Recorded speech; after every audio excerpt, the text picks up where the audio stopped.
上次做了一支英国文化冲击的影片后，观众反应热烈。今天这集要跟大家介绍台湾的英文课本学不到，来英国后我才知道的英语用法。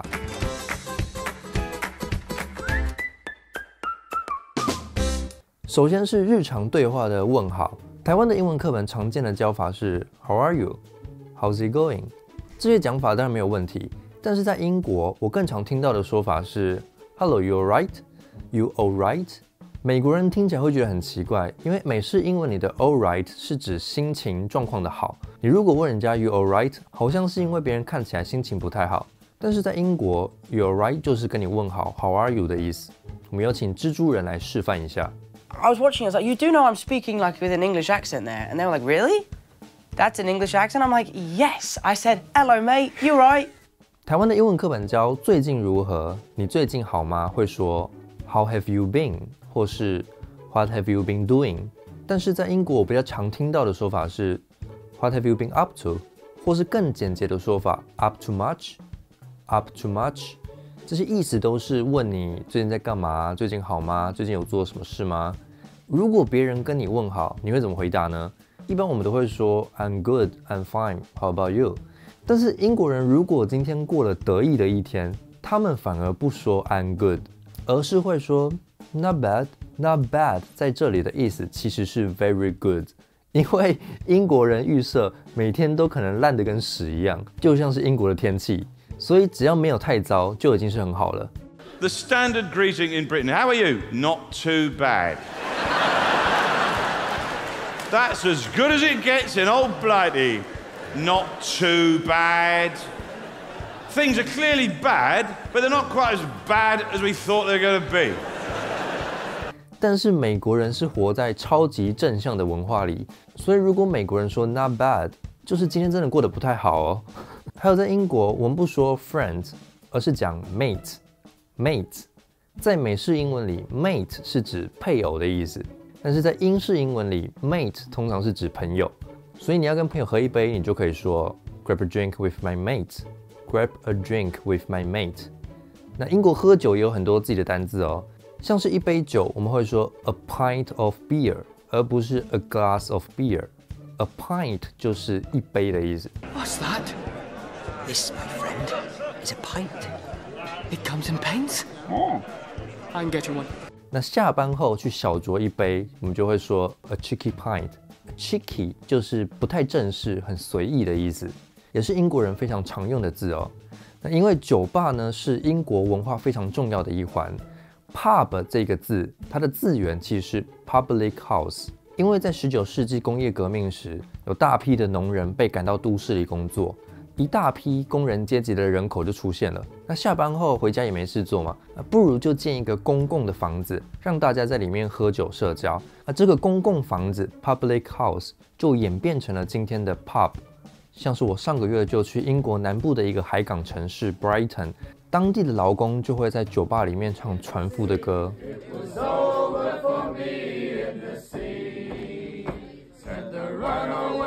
所以英国酒吧可以说是一个形塑工人阶级意识的重要场所。接下来我们来介绍一些我在英国常听到的片语。通常我们说我不知道，我们会说 I don't know。但是在这里我常听到另外一种说法是 Not that I'm aware of。Not that I'm aware of， 就是我并没有知道这个事情，我并不知道这个事情，意思就是我不知道。Did a philosopher ever think of an idea so big it split their head open? Not that I'm aware of. 还有在跟对方讲话时，有时候我们要确定对方有没有听懂，我们不会说 Do you understand？ 因为这样听起来有一点冒犯，是一种上对下的语气。要听起来比较礼貌的话，大家会说 Does that make sense? Does that make sense？这样讲有道理吗 Does that make sense? 也就是把主词从你转移到这件事情上，这样就会让人觉得你没有在针对他这个人，好像他很笨，他听不懂一样。那如果是熟人的话，你当然就可以直接说 Do you know what I mean? Do you know what I mean?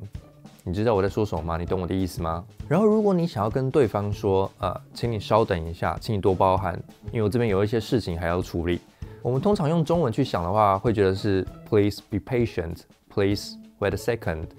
但是这种祈使句会觉得是在命令对方，就请你等等，请你再等一下。Whoa, whoa, whoa, whoa, whoa! Hang on, guys. 比较礼貌的说法，一样是把主词从对方转移到自己身上，所以你可以说 Please bear with me. Please bear with me. 像是我在英国上课，常常那个投影机出问题的时候，英国的教授就会说 We're having some technical problem. Please bear with me. Please bear with me. 请多包涵，请再等我一下，请再忍耐我一下。Oh, hang on. Bear with. Bear with.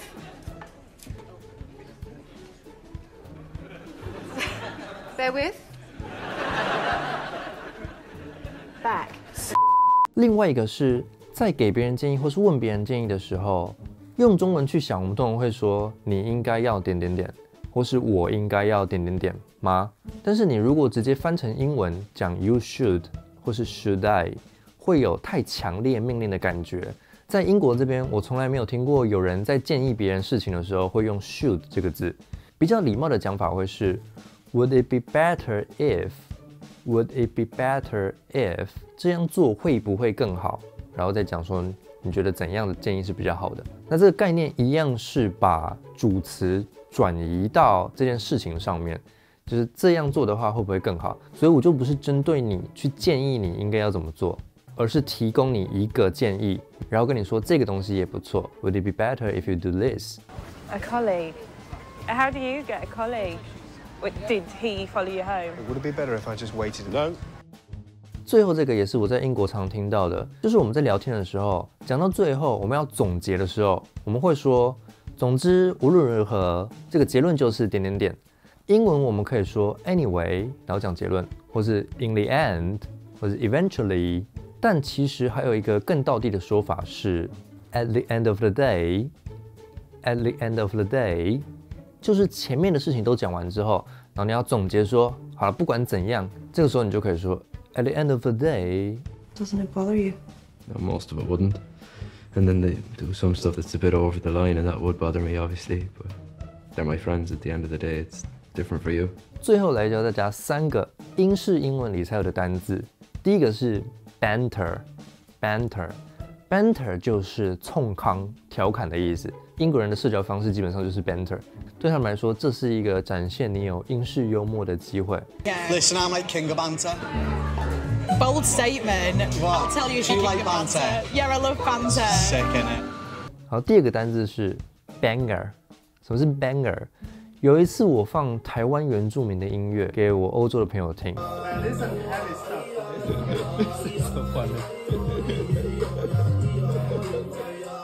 我朋友就说 This one is a banger， 很屌的歌，很厉害的歌，就是叫 banger。好，最后一个单字是 skint，skint， 这个也是在英国常会听到的。skint 的意思就是吃土，所以你在月底的时候，朋友已经没有钱可以跟你出去吃饭的时候，他们就会说 I'm a bit skint，I'm a bit skint， 我已经吃土了，没办法跟你出去了。好，如果真的要更清楚了解英式英文的用法的话，最好的方式当然是跟母语人士对话。但是台湾人学英文最大的困难就是没有母语人士，也没有讲英文的环境，也不是每个人都有机会可以出国留学。所以如果你想在台湾又可以同时跟英文母语人士聊天的话，那就试试 Cambly 线上英语教育平台。Cambly 拥有5000多名专业英语导师，来自美、英、加、澳各国，24小时都有世界各地的导师在线上，让你可以与母语人士随时随地说英文。现在输入超级歪的粉丝推荐码，就可直接获得20分钟免费课时，长期订阅专享优惠。现在就让我们来实际体验与 Cambly 的英语外师实际聊天。进到 Cambly 的首页，然后就可以开始浏览导师。这边就会显示目前有在线上的导师是哪一些。那我们来找一个英国的好了，Connor。这个还会德文哦，我们来试试看这个。开始课堂，然后进去之后就可以选课堂的时长，然后还可以选纠正方式，就是你要他现场纠正你，还是在每一堂课结束之后开始。Hi. Hello, mate. How are you? I'm good. Nice haircut. Nice glasses. So you have been teaching English for many years, right? Yes. What's like the most common mistake people usually make? I've found that the most common mistake, especially with very beginner learners, is they try and overcomplicate things. So sometimes when you're giving an answer, especially when you're just learning the language, Yes. the best thing is just almost keep it simple and focus on the question. Sometimes some people are a little bit too eager to show how much English they know by adding lots of different words. And then the more words you add, the more complicated the grammar will get, and the more lost you get in your own sentence. Yeah, fair enough. Yeah, exactly. This is quite common. So keeping things simple can be very important. Like I love long sentences. My friends, when they are doing proofreading for me, they would say this sentence is too long. You better to cut it like into 4 different sentences. Yeah. So I was the same. And what I was taught the PEE method, right? Means point, evidence, explain. So you have this kind of point, evidence, explain, and it keeps your structure a lot easier to nice and short and straight to the point. Yeah, I'm a big fan of the bullet point explanations. Keeps things simple. Common mistakes across all languages, actually, that I've noticed. One example would be using the wrong tense. So when talking about daily routines or jobs, for example, a common mistake is to use the present continuous instead of the present perfect. So instead of saying, I work as an engineer, someone might say, I'm working as an engineer. I see. That's a really common mistake across the board. So using the wrong tense. I think that's quite difficult for Mandarin speakers because I would say Mandarin is a timeless language. There is no tense in Mandarin. If we want to be very specific about temporality, we would just add today, tomorrow, or at what time in the sentence. So we don't have to change the verb. Yeah. You just add an extra thing to the end of the sentence. So that would be kind of difficult for Mandarin speakers to learn the concepts of tense. Absolutely. Yeah. I think grammar is very important. Yeah. But I also think that there is too much focus on grammar by students. It almost makes them too timid to speak, because they're worried about saying it in the wrong way. It's better to be able to speak and learn and have a good experience so that you can really learn to communicate. It's interesting you say that because I was just talking to another British tutor and he told me exactly the same thing you just said. And also, how about the pronunciation? So I've thought about this a lot because I'm from the Northwestern United States. Yes. And I pronounce things differently than, for example, Boston. Yeah, the east side and west side are so different. It's very different. Yeah. So I would say, for example, just try to pronounce things the best you can. I really truly believe it's going to be impossible, or almost, for anyone to have a complete native accent. Unless you want to be a method actor and completely change your personality and where you're from. I speak English, but I bring my accent and my past with me. Yeah. It's like a part of your cultural identity. It's very funny because like in Taiwan, like people would be very obsessed with the idea of speaking a standard British accent. Yeah. But this idea just simply doesn't exist in You're Britain. so right. Yeah. And as you know, you live in London. Even in London alone, there are many different accents. There's not one single accent that people speak here. You can travel like 30 minutes in England alone, and you'll experience a drastically different accent. Even from Manchester to Liverpool, for example. Yes. That's a pretty unique difference in accents there. Here's the thing.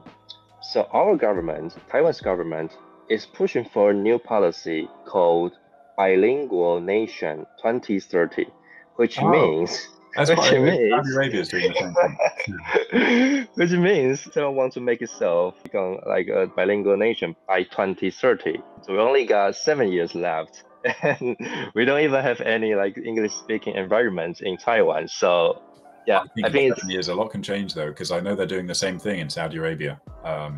And really? Lots of people are focusing on it. So I think it's achievable. I don't 100% know the background of it, but that's interesting that you told me that you have that 2030, because the Vision 2030 is the same in Saudi. How did they do that? In the workplaces, it's now very important if you're getting a job that you can speak English as well. That's kind of a requirement.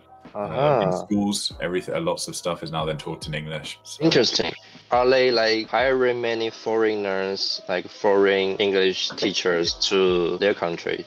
I assume so, but I don't really know, so I can't really say much on it. I do know teachers that have gone out to the Middle East that have gone to go teach English. Well, the problem is that in Taiwan, like English teachers don't teach you how to use in a specific context. So for example, if I want to disagree with someone, people would just say, okay, you can use this word disagree, or I don't agree with you. But in real life, if you talk to someone like who you just met in this way, it's kind of rude. So I wonder, how would you say to someone who you want to disagree with?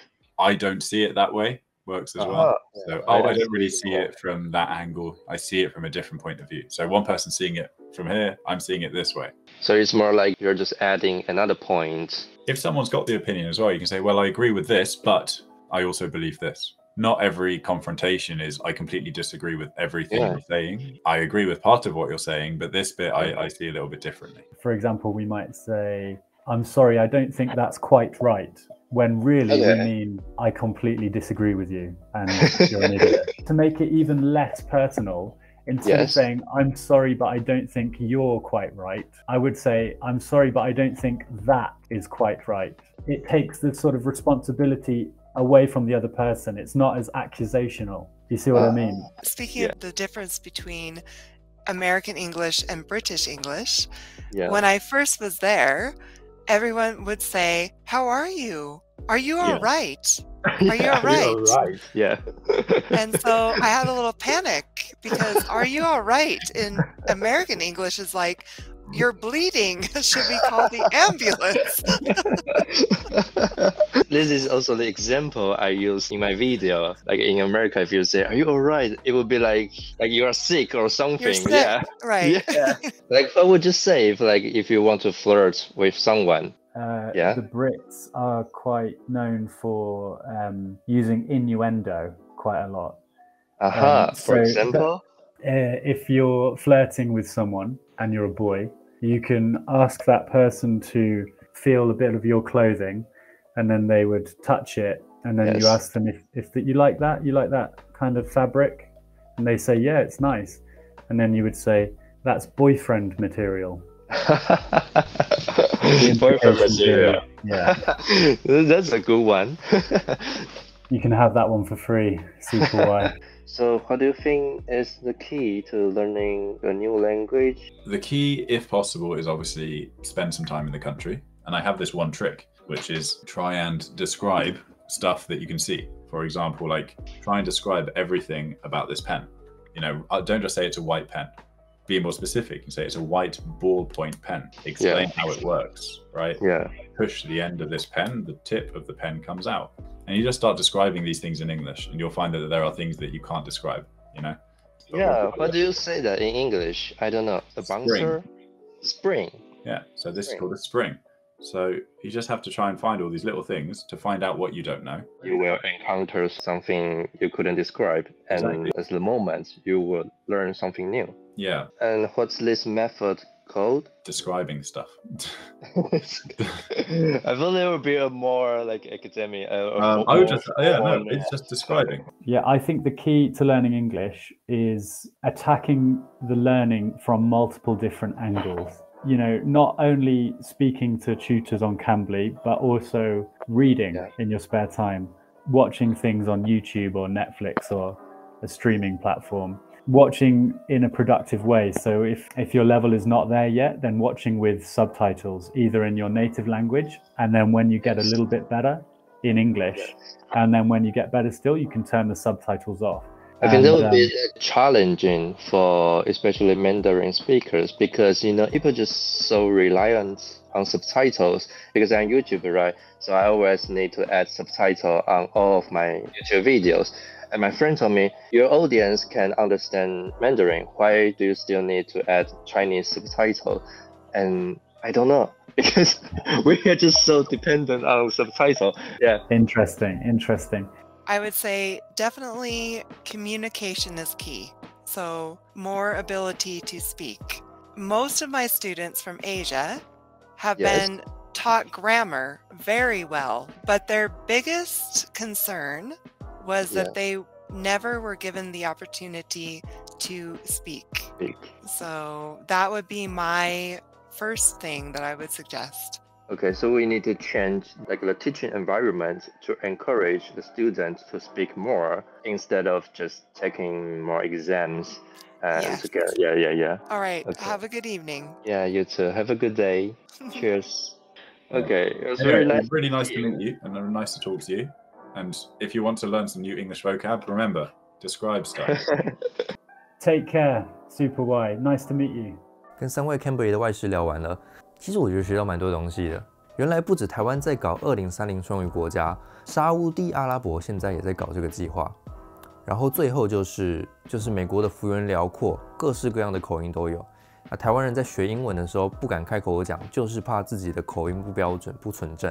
这个观念本身就不健康。大家不需要因为自己的口音好像有台湾腔、亚洲腔就不敢开口说英文。这其实都是外国人在聊天的时候不会那么在意的事情哦。那以上就是今天想跟大家分享的，来英国后我才知道的英文用法、片语跟单字。如果你想看更多 RY 英文的影片，欢迎你在下面留言想听的主题。那我们就下集见喽。